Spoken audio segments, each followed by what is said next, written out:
এইবার লাইভে এসে একই বললেন অপু বিশ্বাস, শাকিব খান লুচ্চা চরিত্রহীন, ওরে দইরা জুতা পিটা করা দরকার জনসম্মুখীনে। সম্প্রতি গত 4 তারিখে বুবলি ও শাকিব খানকে দেখা যায় ইউএসএ, এন্ড এই বিষয়টা বর্তমানে অনেক ট্রেন্ডিং এ রয়েছে। সোশ্যাল মিডিয়ায় আরো একটি ভিডিও দেখা যায় যে শাকিব খান ও বুবলি একজন আরেকজনকে জড়িয়ে ধরে লিপ কিস করছেন।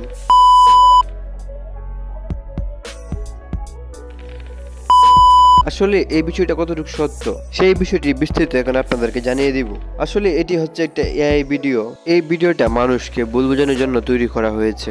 সো এইসব বিষয় থেকে আপনারা দূরে থাকুন। এন্ড গত পরশু অপু বিশ্বাসকে একটা ইন্টারভিউর মাধ্যমে জিজ্ঞাসা করা হয় যে আপনার পার্লার উদ্বোধন করার সময় শাকিব খান থাকবে কিনা। তখন অপু বিশ্বাস উত্তরে যা বললেন, পার্লারটা আমরা খুব শীঘ্রই দেখতে পাবো, সেখানে কি উদ্বোধনে আমরা আপনার গার্জিয়ান শাকিব খানকে কখনো দেখবো কিনা আমরা না, এই বিষয়টা একদমই আমি এই বিষয়ে উত্তর এই কারণে দিতে পারবো না, কারণ যার নামটা বললেন উনি একজন কিন্তু প্রফেশনাল আর্টিস্ট।